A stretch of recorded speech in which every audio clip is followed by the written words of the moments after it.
Hello champs, how are you champs. I hope आप लोग अच्छे होंगे और प्रैक्टिस कर रहे होंगे। आज हम मैथ्स 2 करने वाले 9th स्टैंडर्ड का practice set number 3.3। So let's start. देखिए, फर्स्ट क्वेश्चन हमको दिया है, find the values of x and y using the information shown in the figure. Find the measure of A B D and A C D. देखिए, आपको एक figure दी है, इसमें दो ट्रायंगल्स दिखाई दे रहे हैं आपको। ठीक है, एक ट्रायंगल है ए बी सी और एक ट्रायंगल है सी बी डी। आपके ए बी सी में आपको एक तरफ दिया है एक्स है और एक है 50, ये दोनों मेजर्स दिए हैं एंगल के, और एक तरफ दिया है वाई एंड 60। और आपको बोला है कि आपको ए बी डी यानी ये बड़ा वाला एंगल फाइंड आउट करना है, क्वाड्रिलेटरल का ए बी डी और ए सी डी।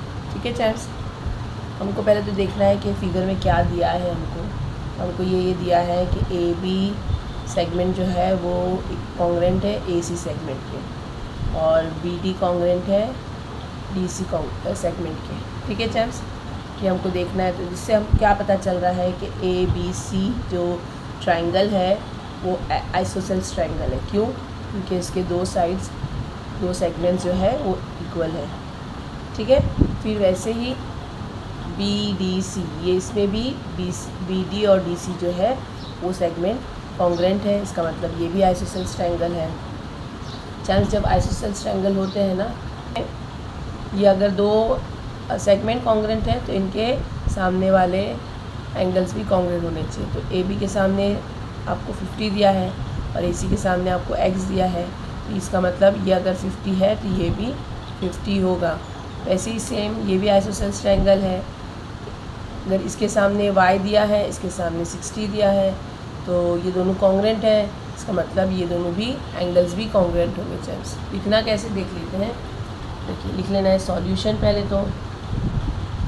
अब कौन कौन से ट्रायंगल दिया आपको, क्या क्या दिया वो देख लेते हैं। पहले ए बी सी वाला ट्रायंगल ले लेते हैं। In triangle A B C, ठीक है champs, A B is equal to A C, ये आपको दिया है। ठीक है, अब देखिए, therefore angle A B C is congruent to angle A C B. क्यों? क्योंकि ये आइसोसेल्स ट्रायंगल है, आइसोसेल्स ट्रायंगल है जैसे। ठीक है ना, अभी समझाया था आपको कि क्यों ऐसे होता है। तो आइसोसेल्स, ये थ्योरम लिख लेना है। ठीक है, अगर ये दोनों कॉन्ग्रेंट है तो इनके सामने वाले भी एंगल्स भी कॉन्ग्रेंट होंगे। ए बी के सामने कौन सा है, तो ये 50 है, और ए सी के सामने कौन सा है, ये एक्स है। ठीक है चैम्स, तो यहाँ पे लिख लेते हैं, देयरफॉर एंगल आपको ए सी बी दिया है ना, A C B is equal to 50, it's given. Therefore angle A C B is equal to angle A B C is equal to 50 degree. आया समझ में चैम्स? ये कितना है, ये x है ना, वो हमको x ही फाइंड आउट करना है। A B C is also x है ना, तो उसके लिए हमने देखिए चैम्स क्या हुआ, ये दोनों कॉन्ग्रेंट है। समझ में आ गया, आइसोसेल्स ट्रायंगल है। तो अब आपने x फाइंड आउट कर लिया, therefore x is equal to 50 degree, क्योंकि ए बी सी है ना, वो 50 डिग्री फाइंड आउट हो गया। अब ये वाले ट्रायंगल में ले लेते हैं, ए जो है सी बी डी में ले लेते हैं। ऑल्सो इन ट्रायंगल, क्या नाम है, डी बी सी लिख लेते हैं। In triangle B D C, ये ऐसे ले लिया हमने। ठीक है, अब इसमें क्या दिया है आपको, तो आपको दिया है कि B C B D congruent है सी डी पे। लिख लेते हैं B D equal to D C. उसके सामने वाले कौन से हैं, बी डी के सामने जो है सी है, और सी डी के सामने जो है वो बी है। Therefore angle D B C is congruent to angle कौन सा, डी बी सी, तो डी सी बी। ठीक है चैम्स, ये हमको गिवन अब देखना है इसका, ये भी चैम्स आइसोसेल्स ट्रायंगल के थ्योरम के से ये दोनों भी कॉन्ग्रुएंट हो गए। ठीक है चैम्स, अब आपको दिया है कि बी जो है बी सी वो जो है 60 का है और डी सी बी वो वाई है, तो ये लिख लेते हैं हम ये भी। Therefore angle D B C is equal to 60, it's given ना, आपको ये दिया हुआ है तो हमने लिख लिया गिवन।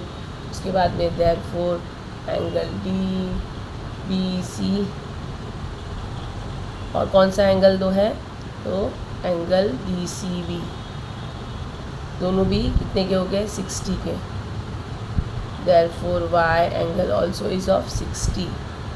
ठीक है, अभी हमने 60 पता कर लिया।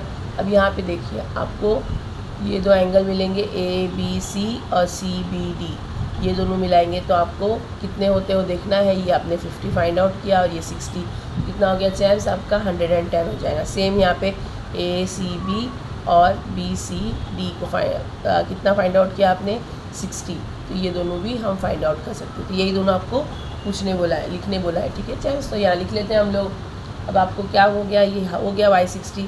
अब क्या लेना है, therefore angle A B D is equal to angle A B C plus angle D B C, और ये क्या है, एंगल एडिशन थ्योरम। ठीक है, आपको लिखना है एंगल एडिशन थ्योरम के थ्रू इनको हम मिला सकते हैं, इनको हम ऐड कर सकते हैं चैम्स। ठीक है, तो आपको A B D find out करना है। अभी ए बी सी आपने फाइंड आउट किया 50 का एक्स जो है। ठीक है, और आपने डी बी सी कितना है, तो डी बी सी आपका आपने 60 फाइंड आउट किया, तो ये लिख लेते हैं angle A B D is equal to 110 degree. वैसे ही क्या, तो also A C D is equal to angle A C B is equal to A C B, angle A C B plus angle B C D या D B C. ठीक है ना, ये भी एंगल एडिशन थ्योरम, इसके through add हो सकते हैं, एंड एंगल एडिशन थ्योरम के थ्रू ये ऐड हो सकते हैं। ये भी 50 और 60 एंगल के हो गए चैम्स। तो आपका एंगल ए सी डी कितना आ गया, इज इक्वल टू 110 डिग्री। ठीक है चैम्स, अभी आपको जो पूछा है वर्ड प्रॉब्लम टाइप है ना ये, तो इसको ऐसे लिखना है, the value of x is equal to 50 आपने ऊपर लिया है, y इज इक्वल टू 60 आपने फाइंड आउट किया है ये भी, और एंगल ए क्या है, A B D is equal to 110 and angle A C D is equal to 110। Solved champs. हमारा सेकेंड क्वेश्चन है, the length of the hypotenuse of right angle triangle is 15, find the length of the median of its hypotenuse. देखिए एक figure बना लिया है मैंने, figure दिया नहीं है लेकिन मैंने समझाने के लिए एक फ़िगर बना लिया है ताकि आसानी समझ में आ सके। तो एक राइट एंगल ट्राइंगल ले लिया है और उसका हाइपोटेन्यूस है, राइट एंगल है ये ट्राइंगल। ठीक है चैम्स, इसका हाइपोटेन्यूस है ए सी, ट्राइंगल है ए बी सी और इसका मीडियन है बी डी। मीडियन का मतलब क्या होता है चैम्स, तो ये दोनों आपस में इक्वल हो जाते हैं, इनको दोनों को बाइसेक्ट करता है। ठीक है, आपको पता होगा ये जो मीडियन होता है वो हाफ होता है जो हाइपोटेन्यूस होता है उसका। हाइपोटेन्यूस कितना दिया है आपको, 15 दिया है, तो मीडियम कैसे हो जाएगा उसका हाफ यानी 7.5। लेकिन लिखना कैसे, देखिए आता तो हमको है, लिखना अगर सही से नहीं आया तो टेंशन हो जाता है। ठीक है चैम्स, सॉल्यूशन लिख लिया। अभी तो लिख लेना है in right angle triangle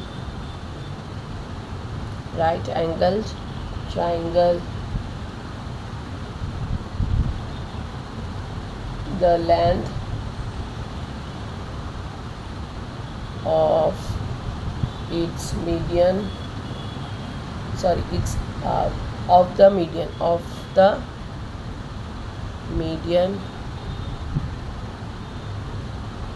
on its hypotenuse is half of the length of the hypotenuse।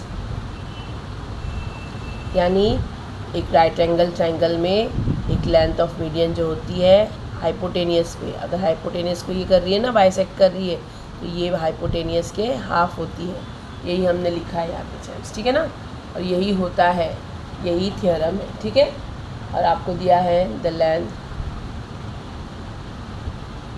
Of hypotenuse is equal to कितना है 15 यूनिट्स। मैं यहाँ पे शॉर्ट में लिखती हूँ चैम्प्स, आप फुल लिखिए, ठीक है। वी नो दैट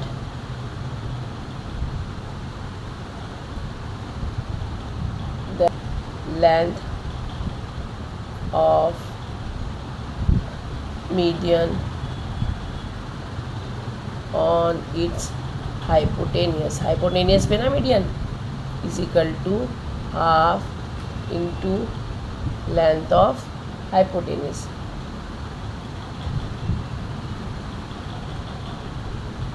कितना ईजी है देखिए, हाफ है, हाइपोटेनियस कितना आपको दिया है 50, कितना हो जाएगा ये 7.5, 2 1 ज़ा 2, 2 7 ज़ा 14.5, ठीक है चैम्प्स। तो ये 7.5 यूनिट्स हो गया आपका।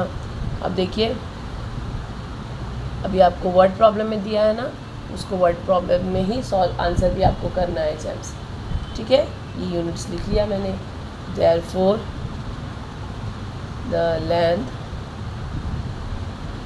Of the median of it's hypotenuse, आपको बार बार हाइपोटेनियस लिखना है कि मीडियन जो है हाइपोटेनियस पे है चैम्प्स, ठीक है ना। इसीलिए ये थ्योरम आता है, हाइपोटेनियस इज़ 7.5 यूनिट्स। मीडियन कहाँ पे है, हाइपोटेनियस पे है, ये थ्योरम है चैम्प्स, ठीक है ना।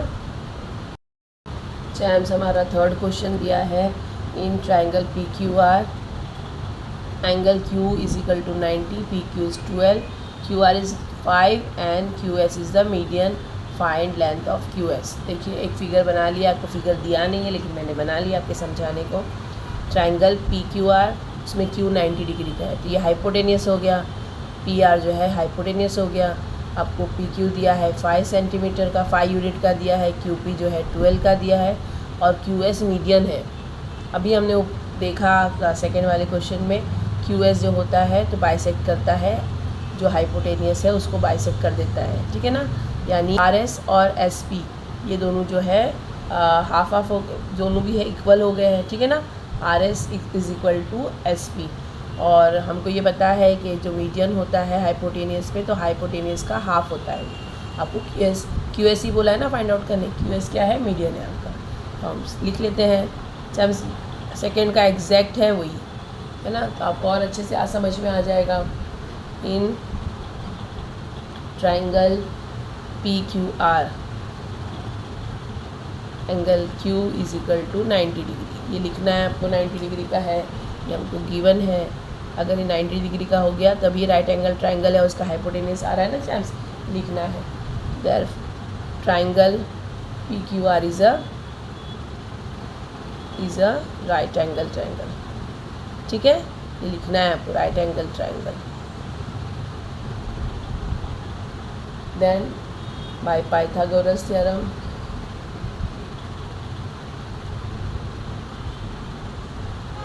थ्योरम पहले हम फाइंड आउट करेंगे। क्या फाइंड आउट करेंगे, ये हमको दो दिया हुआ है, ये आर पी फाइंड आउट कर सकते हैं, फिर उसका हाफ जो होगा वो क्यू एस हो जाएगा, सो इजीली चैम्प्स, ठीक है ना।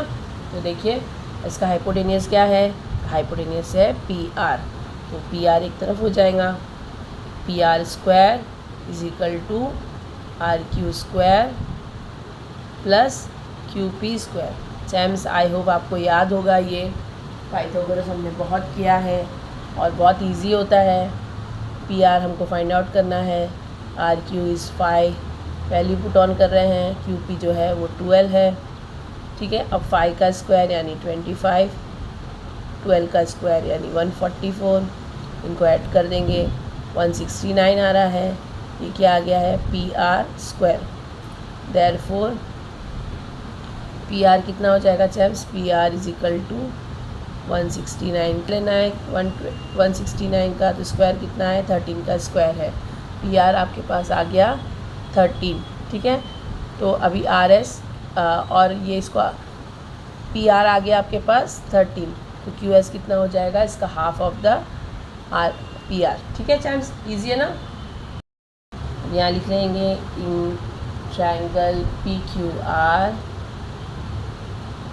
segment QS is the median on hypotenuse है ना, hypotenuse कौन सा है, hypotenuse का नाम PR, जो अभी हमने फाइंड आउट किया 13 है, ठीक है। therefore QS is equal to half of PR, ठीक है। तो लिखना है इन right angled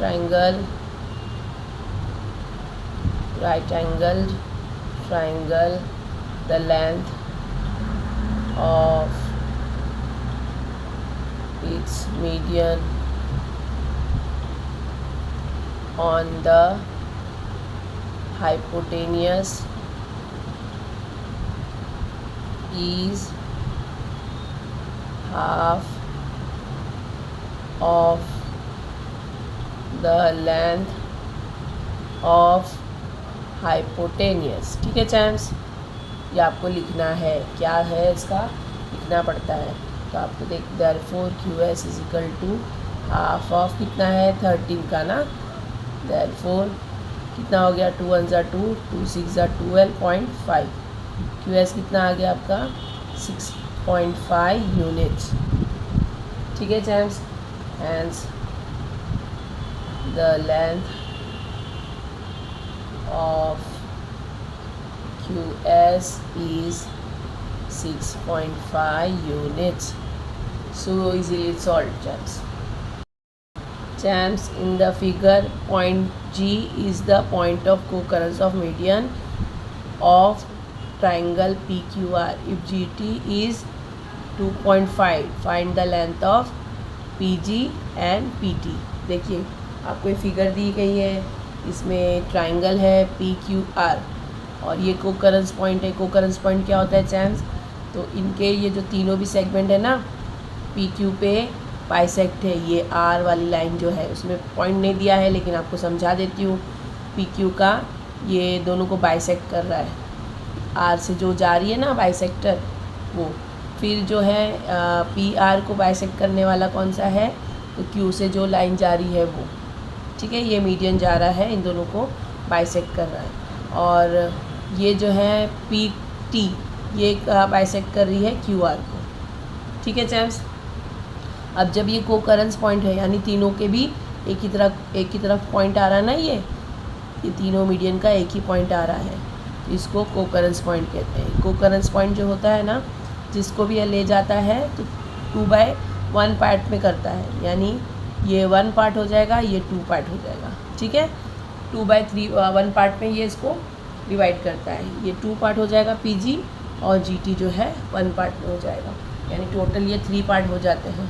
पीटी बाई कितना होता है, पीटी आपके पास कितना आ जाएगा 3 पार्ट में आ जाएगा, उसमें से पीजी जो रहेगा 2 पार्ट में होगा और जीटी रहेगा 1 पार्ट में होगा चैम्स, ठीक है। समझ में आ गया ना।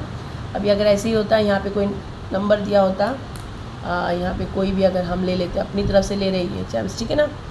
ये अगर हम एस ले लेते हैं तो क्यू जी और जी एस ये 2:1 का रेशियो में होता, ये क्यू जी 2 में होता, जी एस 1 में होता। वैसे ही अगर इसको टी ले लेते हैं, ठीक है, नहीं इसको यू ले लेते हैं, टी ऑलरेडी है। आर जी और जी यू अगर होता तो आर जी 2 पार्ट में होता और जी यू 1 पार्ट में होता। ऐसे ही पी जी जो है वो 2 पार्ट में है और जी टी 1 पार्ट में होगा। आया चैम्स समझ में आपको, चलिए लिख लेते हैं अब। ये चैम्स ये जो 2 है ना मैंने अपनी तरफ से दिया है, ये नहीं है कुछ भी, आपको समझाने के लिए सिर्फ मैंने बता दिया, ठीक है। अब देखिए हमको क्या लिखना है, in solution in triangle P Q R G T is equal to 2.5, ये हमको गिवन है, ठीक है चैम्स। जी टी आपको 2.5 दिया है। अभी आपको कौन सी पॉइंट देखो यहाँ पे लिखना है आपको PG बाय GT, ठीक है। ये है PG, आपको मैंने अभी बताया कि 2 पार्ट में होता है, 2 रेशो में होता है, और GT 1 रेशो में, ठीक है। यहाँ पे क्यों लिखना है, यहाँ पे the point of concurrence of medians, ये पूरा लिखना है champs, of a triangle divides each median in 2:1 ratio, ठीक है चैम्स। ये लिखना है आपको पूरा, क्योंकि डिवाइड करता है। हाँ, अब देखिए आपको सबके ये लिख लेते हैं। PG आपको कितना दिया है, नहीं दिया है, आपको फाइंड आउट करना है, तो PG ऐसे ही। GT आपको दिया है 2.5 = 2:1, ठीक है। जब ऐसा फाइंड आउट करना होता है ना चैम्स, हम लोग क्रॉस मल्टीप्लाई करते हैं, तो PG = क्रॉस मल्टीप्लाई में क्या जा रहा है 2.5 × 2 डिवाइडेड बाय 1 करना है, लेकिन 1 का 1 ही हो जाएगा, इसलिए इसको छोड़ देते हैं, ठीक है। PG = 5, आपका PG कितना आ गया 5 यूनिट, ठीक है। PG आ गया 5, ये आ गया 2.7 आपको दिया हुआ है, ये गिवन दिया है, GT है गिवन है आपको 2.5, उसी की मदद से आपने फाइंड आउट किए ये PG, और आपको अब PT फाइंड आउट करना है। PG + GT = PT, ये 5 और ये 2.5 यानी 7.5 यूनिट आ जाएगा चैम्स, ठीक है ना। आगे समझ में, देखिए हम लिख लेते हैं नाउ PT = PG + GT, ठीक है चैम्स। अब देखिए आपको PG कितना है, आपने फाइंड आउट किया अभी 5 यूनिट्स, और GT कितना है 2.5 दिया है आपको, दोनों को मिलाएंगे तो कितना हो जाएगा 7.5, ठीक है चैम्स। आपको अभी इसमें लिख लेना है, ये यूनिट्स लिख लीजिए, यहाँ पे भी यूनिट्स, ये PT, ठीक है। हैंस द लेंथ ऑफ, क्या पूछा है आपको, PG = 5 units and length of PT = 7.5 units। So easy चैम्स, हमने आज अपना 3.3 मैथ्स 2 9th स्टैंडर्ड का कंप्लीट कर लिया चैम्स। आई होप बहुत अच्छे से समझ में आ गया होगा आपको, और अगर आपको यूज़फुल लग रहा है please like share and subscribe करना बिल्कुल ना भूलिए। जिन्होंने सब्सक्राइब कर दिया उनका थैंक यू, जिन्होंने नहीं किया प्लीज़ कर लीजिए, ये हमको मोटिवेशन देता है। अगर फिर भी कोई क्वेरी है तो प्लीज़ कमेंट करके ही बताइए। मिलते हैं नेक्स्ट वीडियो में, तब तक प्रैक्टिस करते रहिए, बाय।